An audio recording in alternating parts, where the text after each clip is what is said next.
Tonight for Christmas, we're going to take it to a place outside our world. It's not Mars or Venus, but it might as well be. It's a remote peninsula in northern Greece that millions believe to be the most sacred spot on Earth.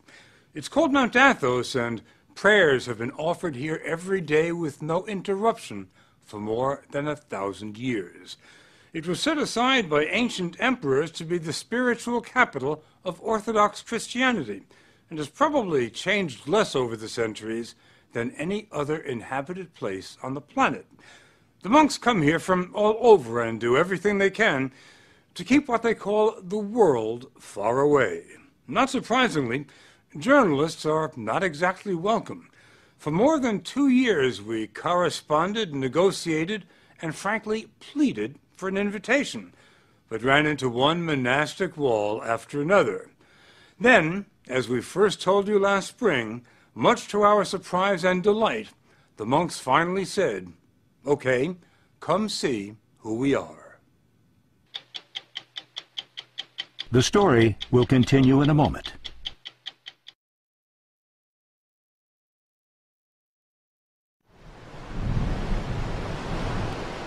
This Byzantine cross marks the border between Mount Athos and the 21st century. The monks come here, as they always have, for the beauty, the tranquility, and the isolation. But most of all, for this.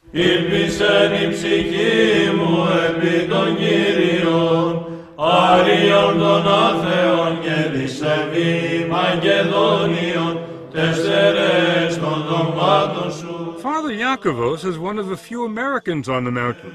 He's been here more than half his life. You have to understand the words that we're saying in today's liturgy are the same words that Christ was saying, the same words that saints from the 1st century, the 2nd century, the 3rd century, the 4th century. And nothing has changed in Orthodoxy since then. It's the only branch of Christianity that can make that claim.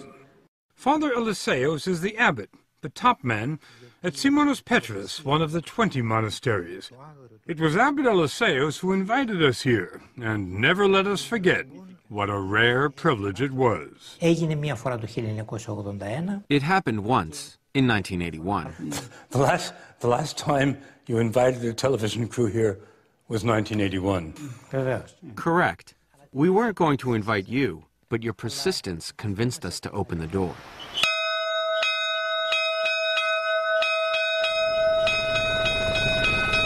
The door he opened revealed the wonder that is Simonos Petros, which fits like a crown on top of a rock 800 feet above the Aegean. It was built in the 14th century, and the monks will tell you it must be considered a miracle that it hasn't fallen into the sea.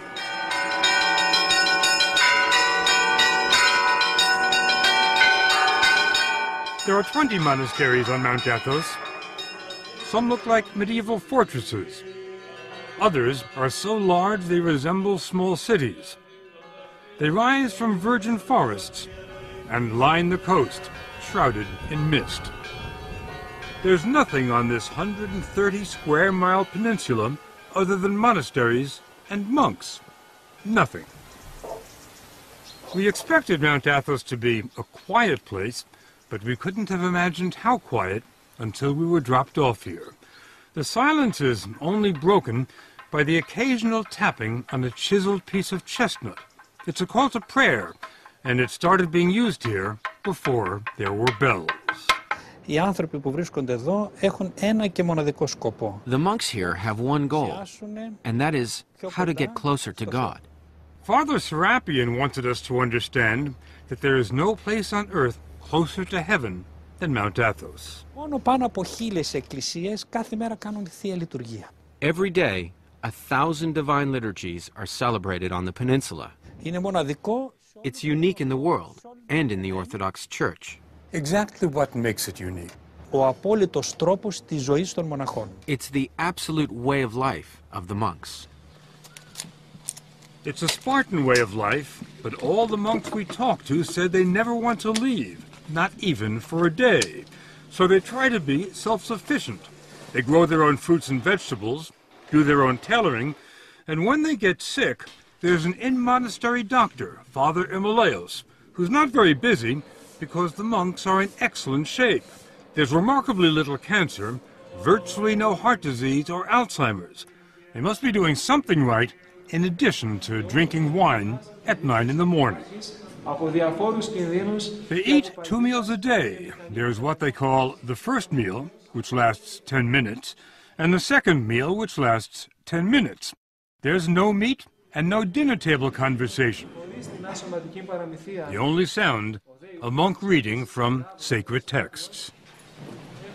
We were surprised by how busy the monks are. When they're not praying, they're working.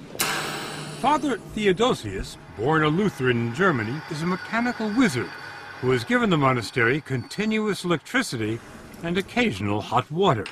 Many Christians in the world, they are looking for the original church, for the ancient church. Do you think this is the closest to the original church? Yes.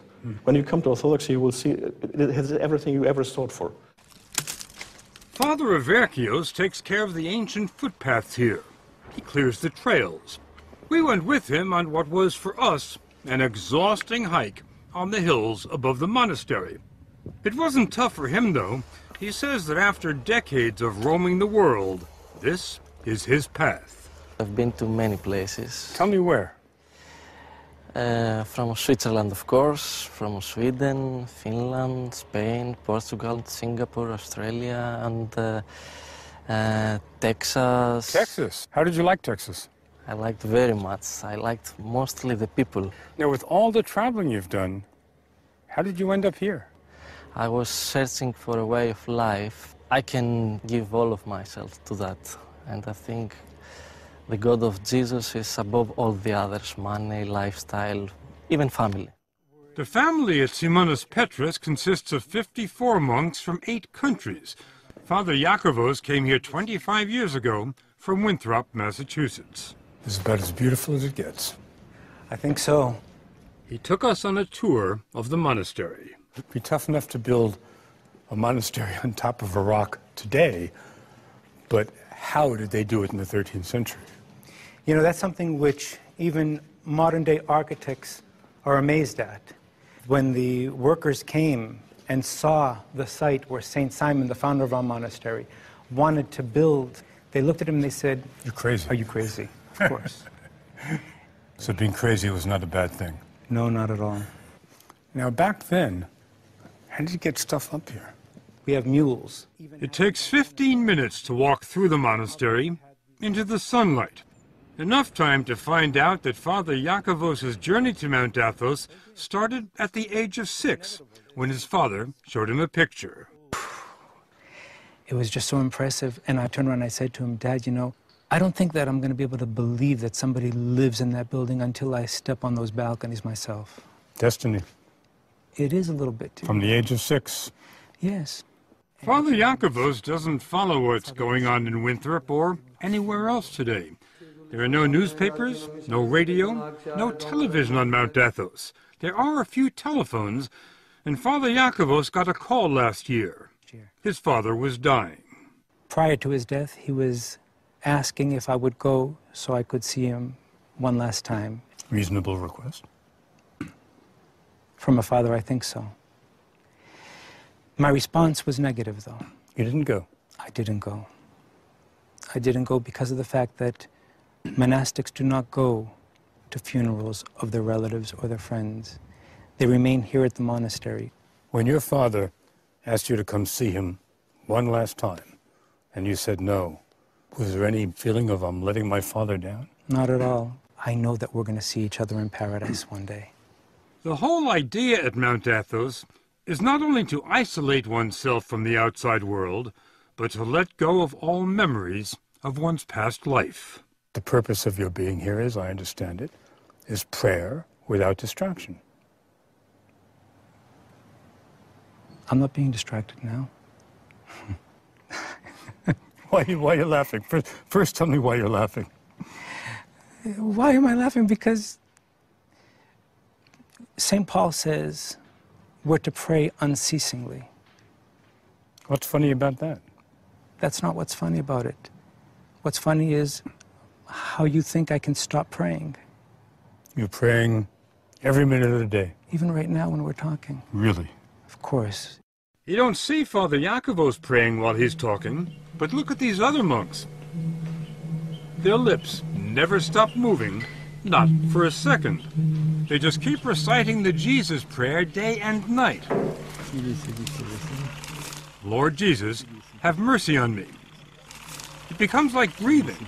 Some monks say they can pray when they sleep, and they get no more than 3 hours sleep a night. But Mount Athos gets more applicants than it can handle. It's harder to get into than Harvard. The man comes as a novice, he's free to leave if he doesn't like it, and the monks can tell him to leave if they don't like him. When a novice arrives here, can you tell whether he's going to make it or not? Can you tell whether he's going to qualify to be a monk? Όχι παραπάνω από ελάχιστο χρόνο το καταλαβαίνουμε. After a while, it becomes pretty obvious whether or not someone is cut out for it, which is why we have a trial period, which can last up to 3 years. I bet you know a lot sooner than 3 years. Vevers. Certainly. Once he's accepted into the community, it's a lifetime commitment, and life never changes here. Never.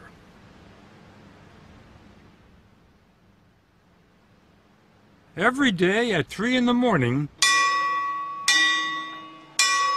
a single bell rings, informing the brothers that it's time to stop praying on their own and start praying in church.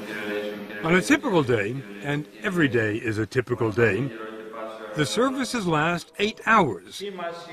The monks say it's an 8-hour conversation with God, a dress rehearsal for eternity. And remember, this doesn't only happen on Sundays, it happens every day, 365 days a year. A monk never gets a day off.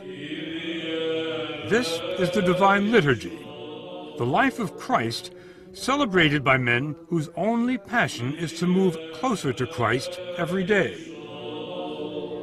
The depth of their devotion defies description. They didn't look like the same monks we had met in the gardens and the workshops. They were utterly transformed, with a concentration so profound they were immune from distraction. There were occasional flashes of ecstasy. This old monk could have risen out of a Rembrandt. Βούλομαι προσεύχεστε τους άνδρας εν παντή τόπο.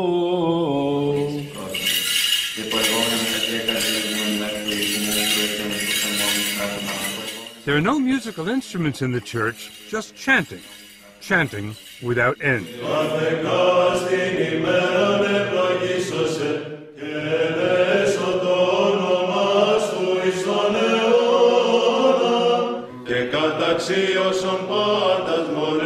Many of the voices, the basses in particular, could have made it at the Met.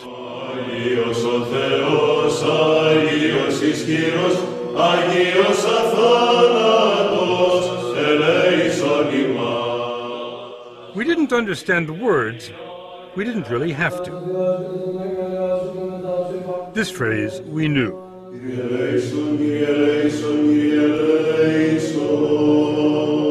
Lord, have mercy.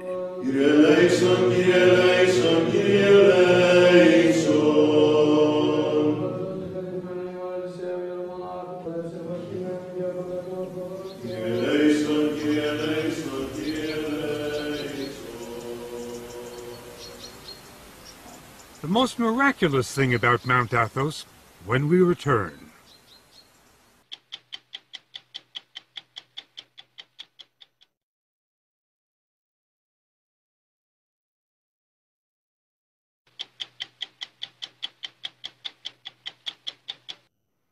The most miraculous thing about Mount Athos may simply be the fact that it's still there. Over the centuries, it's been invaded by crusaders, Ottomans, mercenaries, pirates, and Franks. The Nazis had their eyes on it too. The 2,000 monks attribute their survival, not surprisingly, to divine intervention. But they've also been pretty crafty. Some of the measures they've taken will surprise you. If you'd like to come for a visit, though, it can be arranged, but it's not easy. First, you'll need a visa issued by the monks, and unless you're an Orthodox pilgrim, it can take a while. Next, you'll fly to Athens and make your way to a scruffy little town in northern Greece where there's no airport and where the roads are dicey. Then you'll hop on a ferry, unless the trip has been canceled because of rough seas. That happens all the time. But on a calm day, it can be a very pleasant ride. The story will continue in a moment.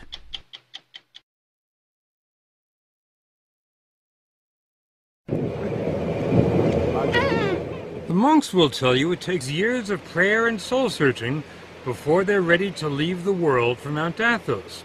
For the likes of us, though, it takes little more than an hour. It was the beginning of Lent when we took these pictures, and the ferry was packed with pilgrims from all over the Orthodox Christian world. Greeks, Bulgarians, Serbs, Romanians, Russians. It wasn't long before the first monasteries came into view, and we thought we were sailing to Byzantium, to a fantasy land of castles and palaces.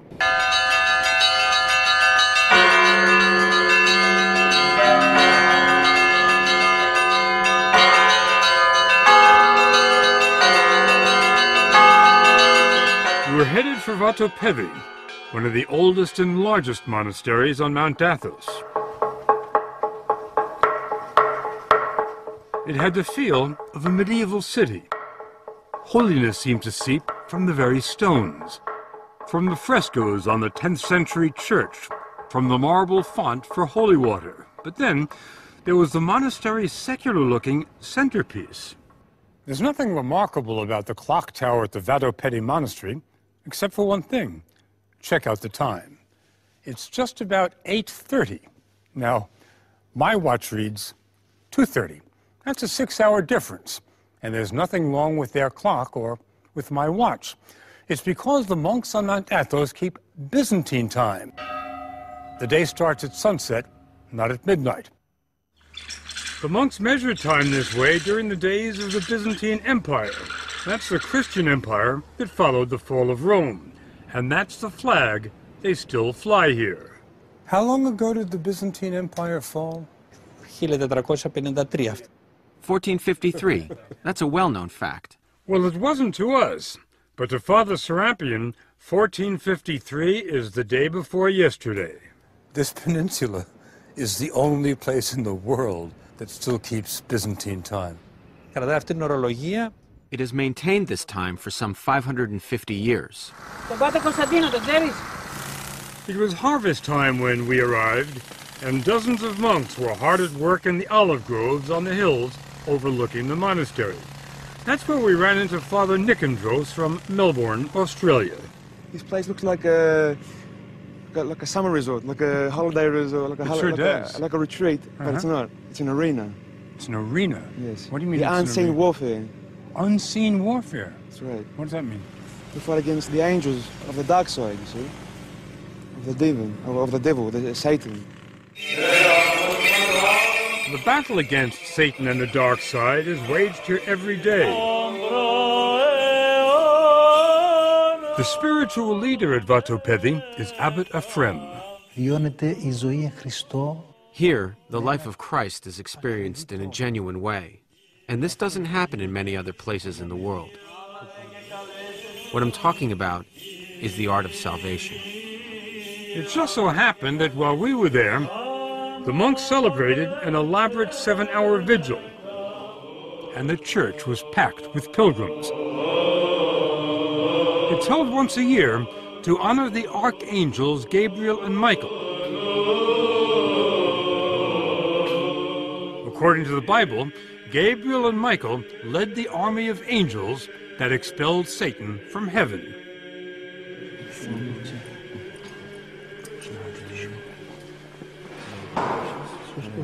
The church's relics are brought out every day, and pilgrims ask for the blessing of the saints.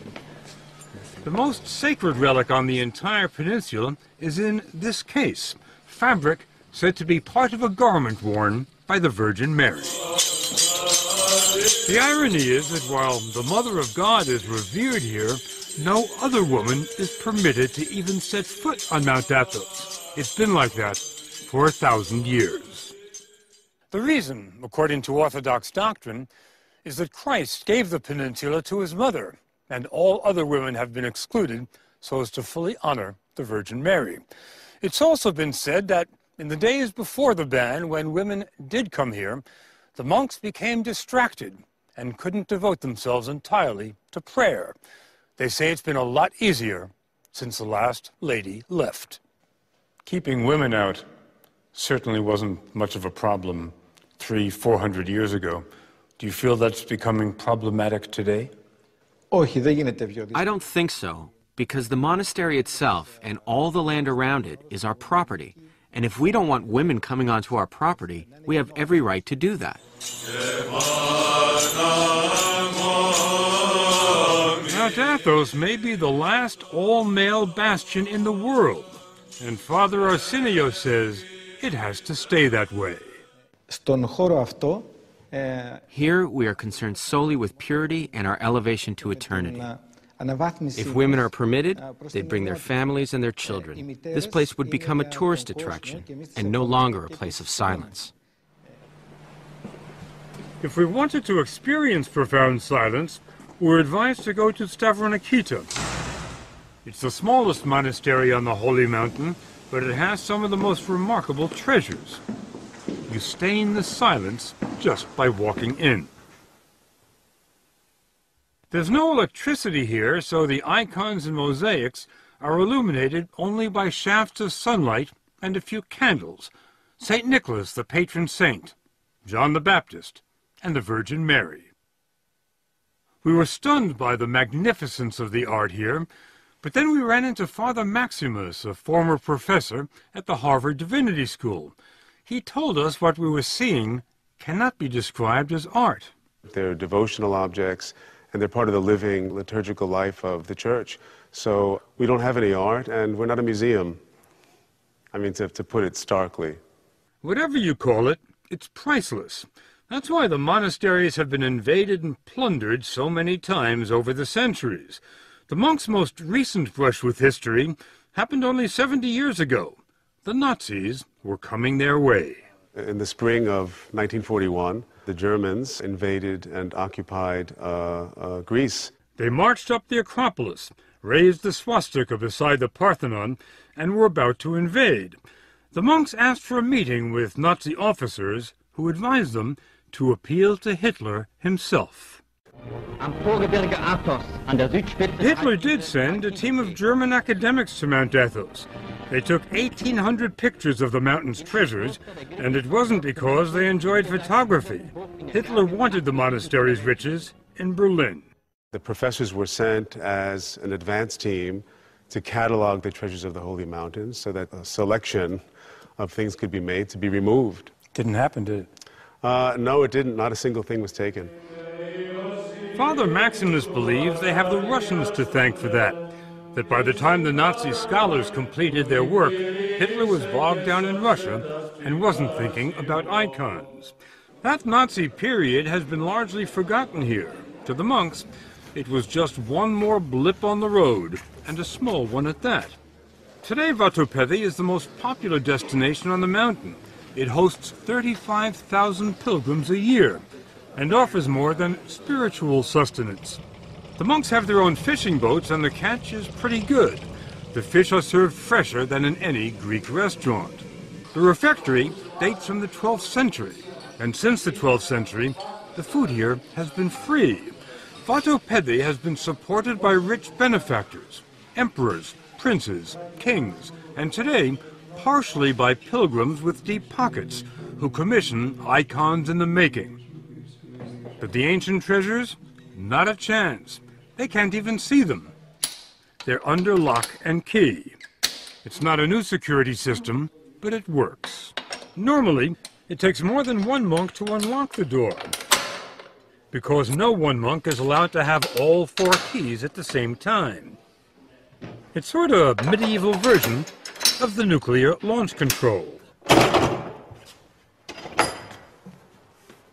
Do you keep those keys in your pocket, Father? Try not to. Father Matthew from Fond du Lac, Wisconsin, was given the abbot's blessing to let us into the inner sanctum. Once inside, there was still another hidden door. Behind the curtain. We walked into the world of Byzantium. It was hard to imagine that everything here was at least 600 years old, because the brilliance had not faded. There are almost 4,000 icons stored in this monastery alone. Wow. The highlight, a 14th century icon of Christ. Every monk will tell you the sole purpose of life on Mount Athos is to get closer to Christ every day. And they say total union with Christ is only possible when they leave this world. Πρώτο πράγμα που κάνει ένας μοναχός είναι να αγαπήσει το θάνατο. The first thing a monk does is embrace and love death.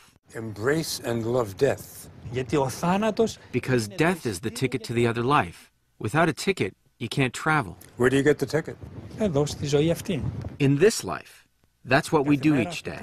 We prepare for death. Για το ταξίδι μας προς τον ουρανό. And we are joyful about our journey to heaven. Father Matthew offered to take us to the transit point between this world and heaven. When a monk dies, he's buried until there's nothing left but bones. Then he's brought to where every monk who's ever lived here ends up, the ossuary. Any idea how many skulls there are here? Thousands. I'm not sure how many thousands. Any idea how far they go back? The ones here would be to the 16th century. When you look at the ossuary, what comes to mind? Mostly I see that this is where I'm going to be. I always like to say these are my future roommates. There was nowhere for us to go from there. So we headed back to the mainland. The monks invited us to come back any time. And if we do, or if our grandsons or great-grandsons do, after 10 days here, this much we believe. Mount Athos will not have changed at all.